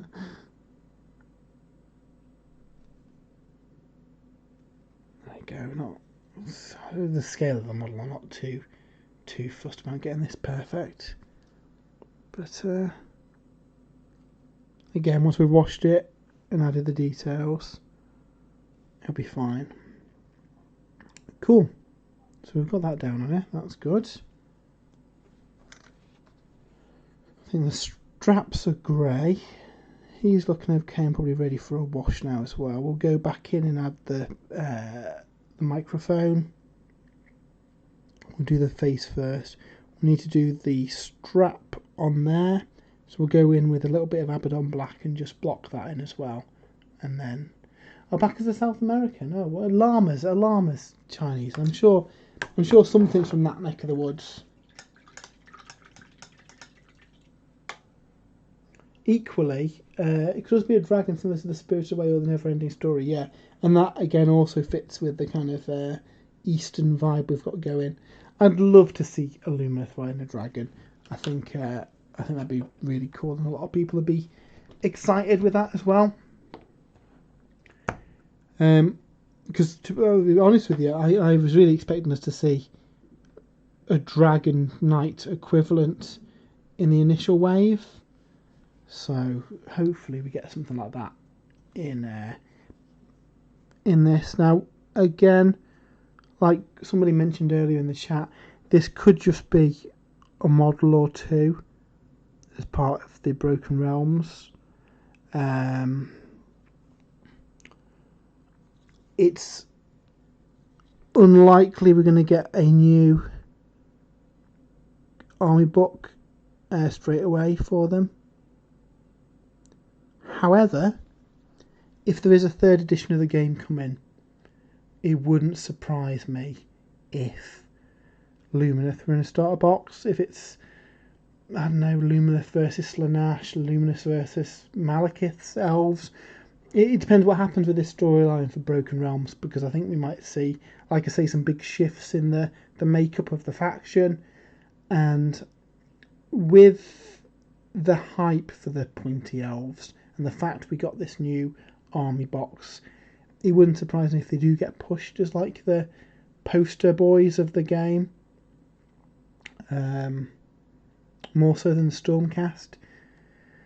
Though anecdotally, I'm not sure how well the big Lumineth box sold. It seemed like a lot of places had them sat on the shelves. It certainly didn't sell out immediately like Indomitus, like every other battle box that's come out, like the Sisters of Battle army set. Now I do wonder if that's just bad timing. Obviously, by the time this box came out, there was a lot of other cool stuff on the horizon, and this is why Games Workshop doesn't tend to show off stuff outside of kind of 3 months, because people do get kind of drawn into the next big thing, and they want you to be excited for the next release, not something that might be coming out in 6 months' time. Obviously, that's changed a little bit now. During the pandemic, we've seen a lot more previews than we previously had, but I do think a lot of the releases have probably been shifted a little bit compared to how they had been done in the past. It's a difficult one. Hopefully, as we get through this year, things get back to normal. We'll have a more kind of proper release schedule again. One thing I'm really missing are the GW events. So, like the open days that they have at Warhammer World, Warhammer Fest. I always really enjoy going to those and chatting to the designers and stuff. I'm not saying that the previews that they've done this year haven't been good. They've been ace. It's been really good to see them on Twitch and watch them live. But there's just something a bit more, something a bit more personal about seeing it in person and being able to actually talk to the designers and look at the brand new miniatures in person. I really enjoy that side of the hobby, and obviously doing the website, we've been lucky enough to go to a few shows as press and see them as they happen. So really looking forward to those returning, because that's probably my favourite part of the hobby. It's funny, isn't it? We get just as excited about the reveals and the teasers as we do actually building and painting the models. It is a valid part of the hobby. Cool. So once we've done the grey on Ripley's boots, I think we're ready to start putting some washes down on these guys. So that's not bad. That's not bad going. So what have we got going down in the chat? A Luck Dragon would be cool. A Barney Purple Dinosaur would be so cool. Well, Codex Purple Dinosaurs, we've got that, haven't we? Lizardmen, Seraphon. The Dark Angels, Imperators built and ready for spraying. How did you find building the Imperators, Jay? The recent Forge World kits, I believe, are all computer sculpted, like a lot of the mainline GW stuff, and they tend to fit together really, really nicely, compared to some of the old style Forge World instructions, which is a step up from an exploded diagram. They weren't always the easiest to follow. Hamster of Wrath, it's been lovely seeing these up close. Need to head off and do some necessaries. Have a good day, everyone. Yeah, thanks, Hamster of Wrath. Thanks for joining us. It's been a pleasure to paint these alongside you. Hopefully we see you next time on the stream. So, let's go in with the Mechanica Standard Grey. She says they were brilliant to build. Excellent. I painting the Sons of Horus. I've not been as lucky with the recent sculpts. So a lot of the kits came out way back at the start of the Horus Heresy range, because obviously they were on Istvan 3, so they're one of the first represented factions. I'd really like them to get some new kits to replace some of the older stuff. I mean, Horus looks phenomenal, and Abaddon's really nice too, but the Reavers are really quite dated looking now. Jay says, compared to the Mark III Breacher squad, for example, yeah, that's another older kit. Instructions were great, parts were all labelled, and there's proper sockets and joins and stuff. Yeah, that's something that I didn't have on the on some of the kits that I built. It was sometimes hard to see where the joins were and how it went together, so they're much better now. They're kind of digitally created Forge World instructions. They're really nice. Plus the details are so sharp. Yeah, I mean, that's not to say that the sculpts aren't sharp on some of the older kits. Mine were really nice, but it's definitely a much more enjoyable painting and building experience on the newer Forge World kits. They've come on a long way, really, compared to some of the old ones. My Warhound Titan was that was an effort, a big stapled pack of exploded diagrams of all the parts essentially, and a lot of it was working out yourself based on some of the photos on the website how it fit together. Definitely for advanced, experienced hobbyists maybe, compared to say a standard plastic kit. But that said, plastic kit instructions have come on a long way as well. You know, back in the day, for some of them you were lucky if you had part numbers on them. The Slanesh chariot is a horrific thing to build. It looks really nice when it's done, but I've built, what's that, about 7 or 8 of them now. I've got another 2 in boxes from Shadow and Pain that I'm putting off building because I vowed to never build another one, but I actually want to build a couple more of the wide variant. I can't remember what it's called now. Just so I've got a full allotment of all possible options, because, you know, got to catch more completionists like that. But yeah, instructions in general have improved massively. I think they do really good. Yeah, there's a few kits where the numbers and the instructions might be off a little bit. That is a little bit frustrating, especially when they're older kits and you think that they'd be updated maybe. But on the whole, no issues with current GW instructions. Right, so we've got base colours down on both of these guys. So what we're going to do now is get some washes on them. We'll start with the silver. I'm going to use Contrast Basilicarum Grey. This is magical stuff on metal. It looks so good. It really kind of brings the tone of it down. Now, what you need to watch with contrast colours, make sure they're well mixed. I can't see on this one, but if it's ever like white on the bottom of the pot, just make sure you give it a good shake for another couple of minutes, just to make sure it's well mixed. Otherwise, you're not going to get the full effect of it. And then again, as with any other paint, put a little bit on the palette just to control how much paint's on there. If you just whack it straight on, you're going to lose control. It's going to be a bit messy and you're not going to get the same effect. And then, yep, just like a wash, we'll put this on there. You can already see, if it focuses, it really brings it down to get a much darker metal colour. This is my my go-to for metallics now, because I think it looks Really, really nice. Previously, I'd used lead belcher, then Norn oil. I think this trumps it.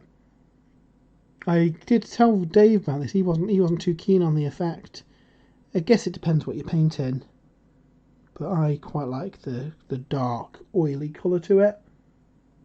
So let's do the same on Hicks's shotgun. Start getting this on here. Jay says, I like board games with minis. Looking forward to trying Aliens. When do you think we'll see another version of Warhammer Quest? Well, it wouldn't surprise me if we saw a new Warhammer Quest this year. Blackstone Fortress, now, correct me if I'm wrong, but I believe it is now discontinued and you can't get hold of it anymore.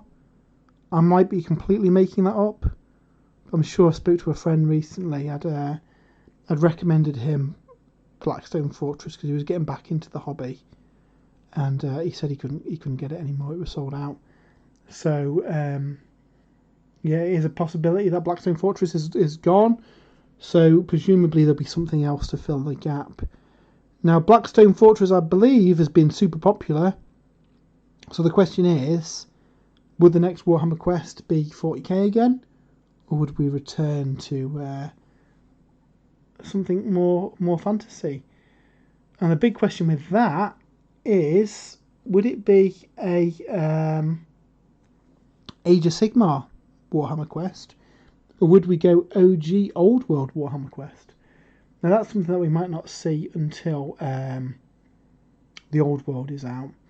I'd love to see them kind of build up the hype for the Old World by having a classic kind of remake of Warhammer Quest, the original one. We've seen Hero Quest on Kickstarter recently, and the models just pale in comparison to the stuff that Games Workshop can do now. If GW did a modern reimagining of Warhammer Quest with all new sculpts based on those original models, it'd be so good. But you know, I'd be happy with a game set in any system, whether it be Age of Sigmar or 40k as well. Like I say, Blackstone was really good, and each iteration of Warhammer Quest, the figures have got better, the rules have got better. It's a really tight system. They can keep refining that, and yeah, nice.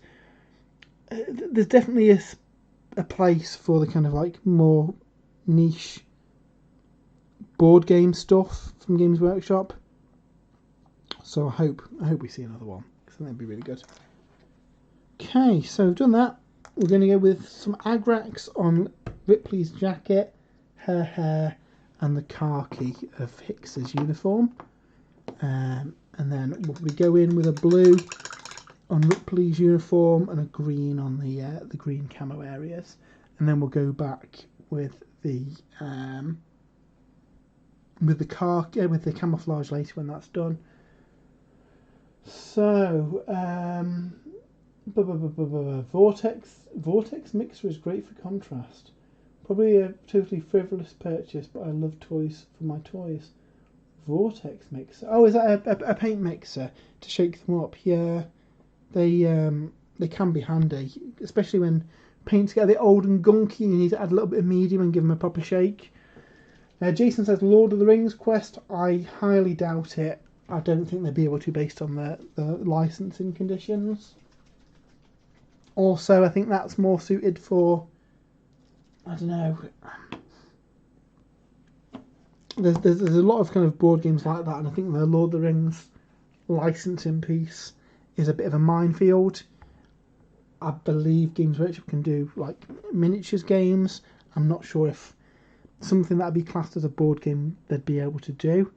That said, there was an America exclusive board game that they did, so you never know.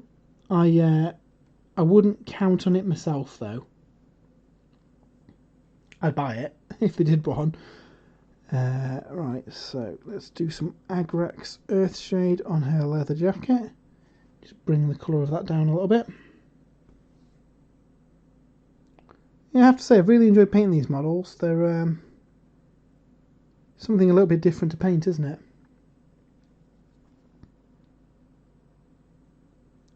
Would you guys be interested in seeing a live playthrough maybe? I was tempted to maybe record it, but we might potentially do a Sunday or a Wednesday night if that fits better for some of the American audience. Playthrough of the game. I can have the camera set up and yeah, we'll journey through LV426 together. I think that would be a bit of fun.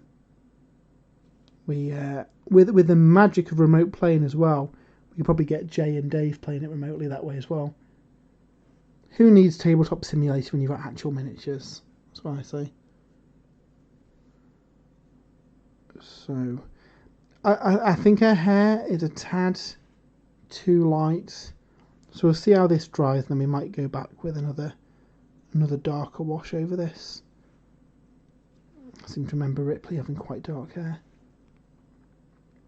Okay, and then we're going to do this same wash on the khaki areas here. For Gorman, I did a Agrax wash over the green, but for the Marine's armour, I think it needs to be a little bit darker. So we're going to use a green wash just to bring that down a little bit. And then potentially, depending on how it looks, we might have Dark Angels green, or is it Caliban green? One of those darker greens as part of the camo colours with some brown in there as well, just to mix it up a little bit. I think you should get up in the night for the Australian fans. Well, this is another option. You know, the Australian Sprues and Brews contingent does need to be entertained too. So we'll see what we can do. So Dave's up with child. I'm sure he could log on early hours of the morning for a impromptu painting stream. I'm sure I can suggest that to him. He might have his little one on the stream at the same time, but you know, that just adds to the appeal, doesn't it? Andy Wood says that would be awesome to watch. Cool. Okay, I will keep that in mind then. I think it'd be quite fun if we had one of the characters maybe controlled by the chat, so you guys can be fully responsible for their fate when they get horrifically murdered by a xenomorph. Basically, I just throw you all under the bus.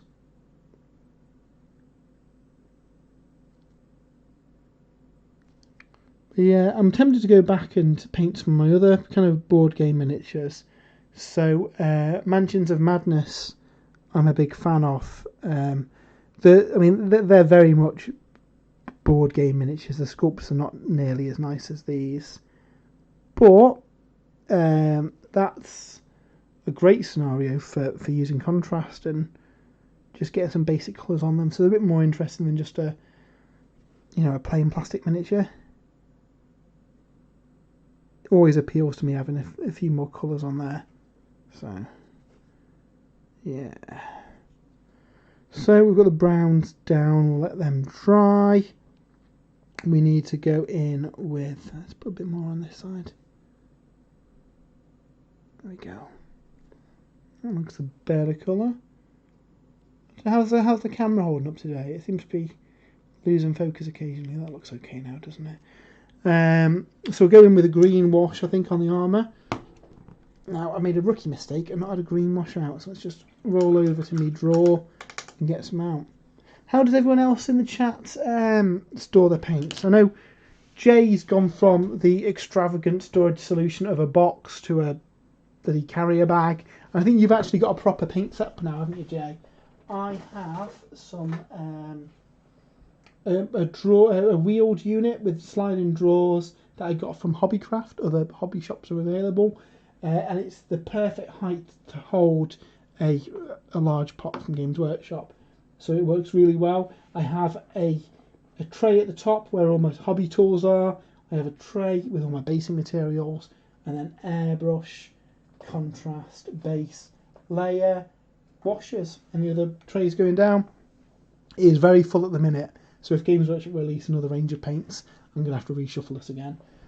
So, what have we got? Athonian camo shade, I think will do the trick.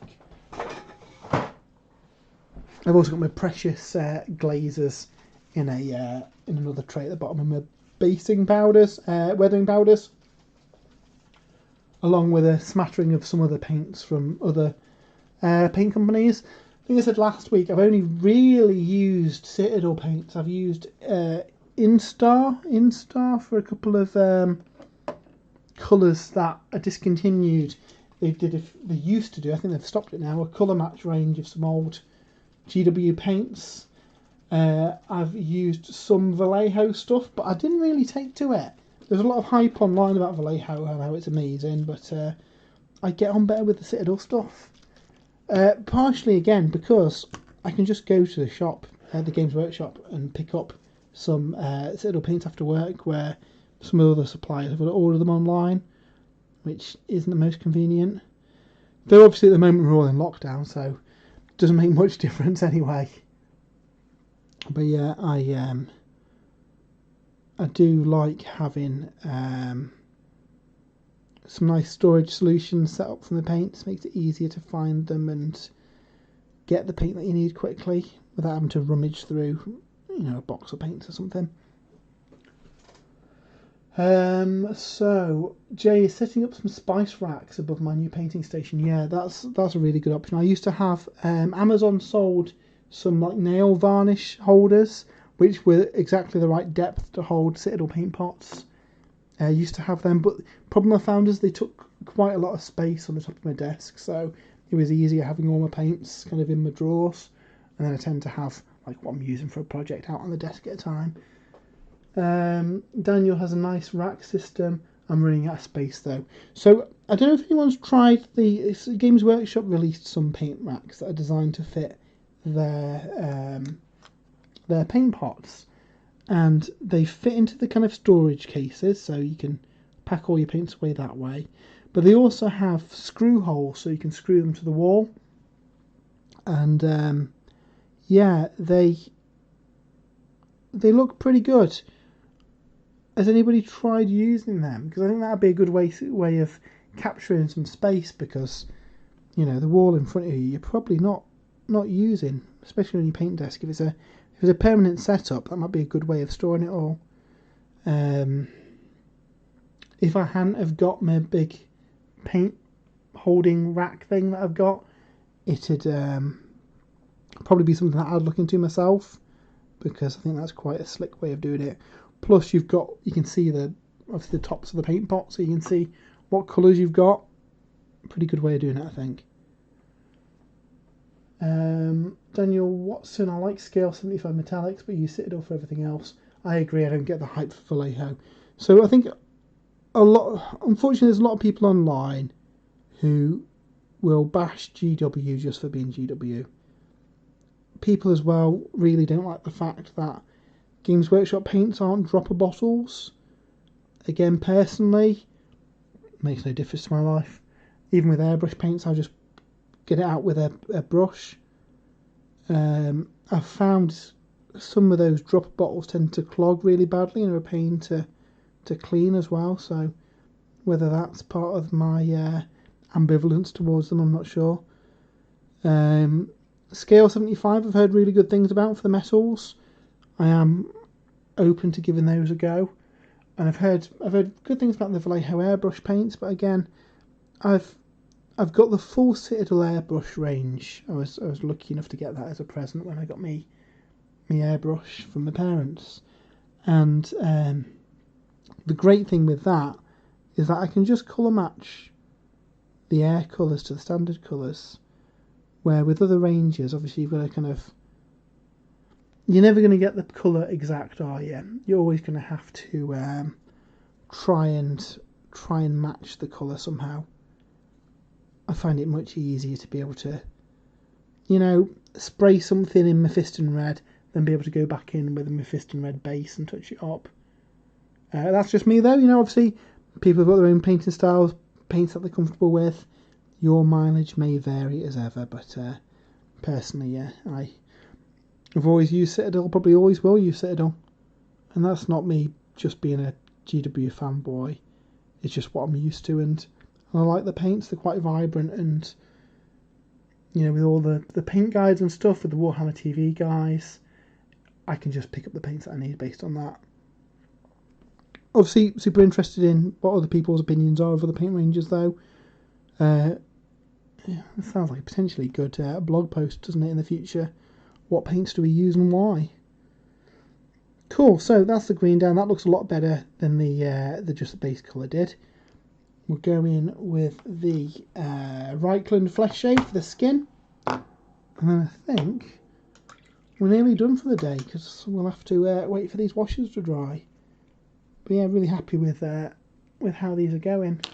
It's been a nice little project to work between proper armies.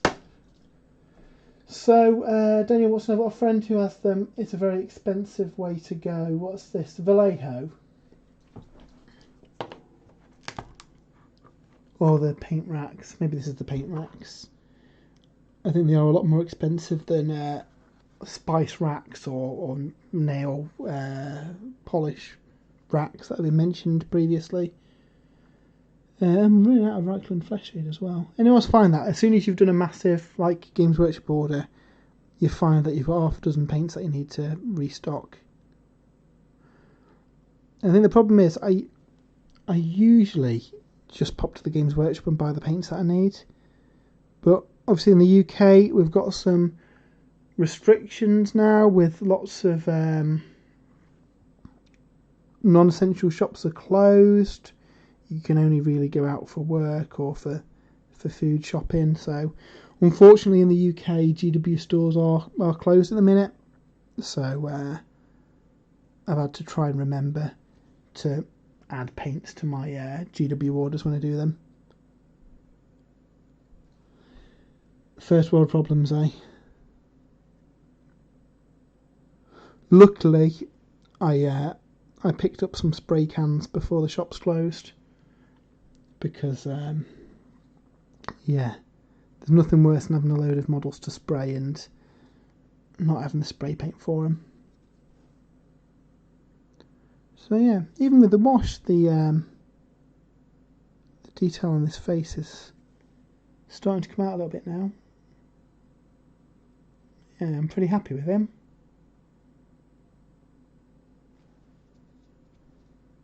Again, it's not a perfect likeness, but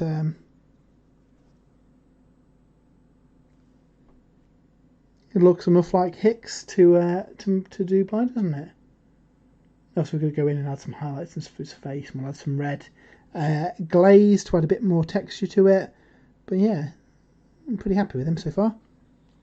And again, we'll do Ripley. Ripley has got a much kind of lighter skin tone, so we'll have a bit more kind of work building her up.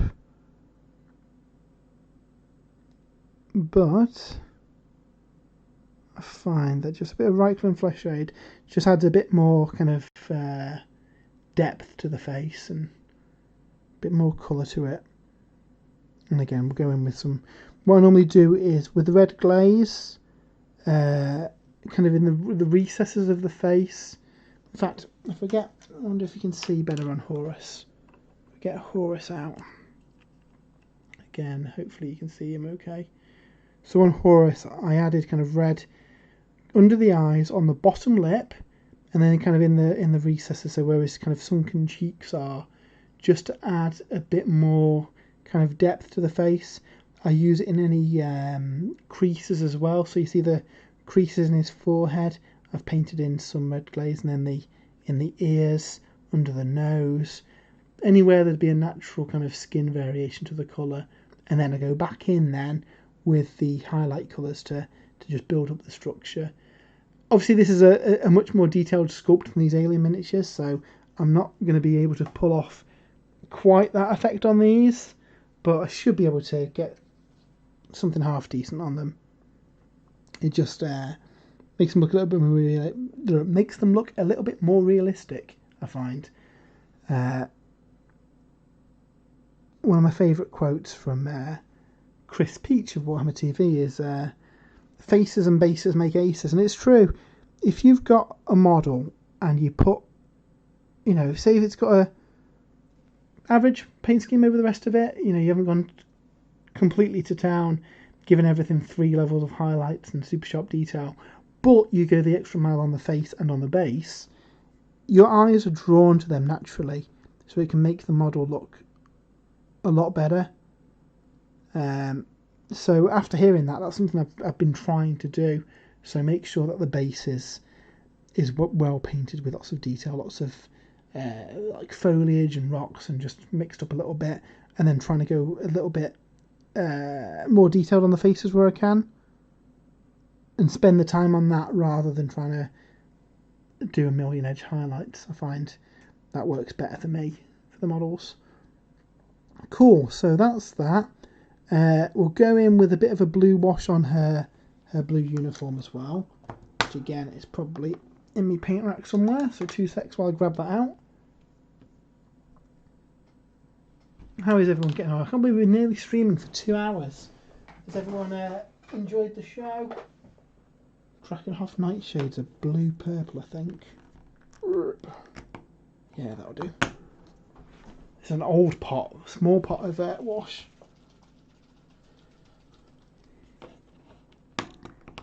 So let's see how this looks on her. Might be a little bit dark, but we can fix that. I'll just give again a bit more. I know that's fine. Just get those darker colours in the recesses down. Yeah, that looks okay actually. Again, I should have done this bit of the collar first before doing the skin. Just there we go, that looks okay.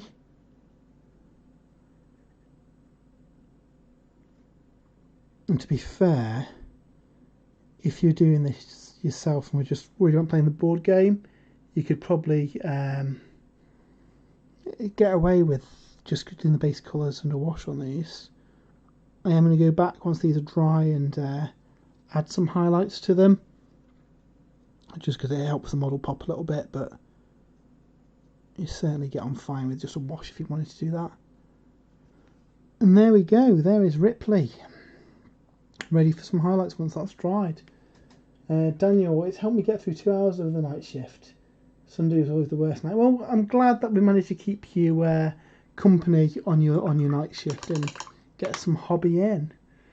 So yeah, with the washes down now, these are going to have to dry, and we're very nearly at the 2 hour mark anyway, so we will probably call it there for the stream for today. But thank you all for joining us. Let us know on Twitter if you've enjoyed, if there's any requests for what you'd like to see painted, or if, like I mentioned earlier, you'd like to see some maybe single player playthroughs on these streams. I am open to doing whatever you guys would like to see on the stream. So yeah, until next time, we'll see you later, and hope you have a good rest of the weekend and a brilliant next week. See you all later.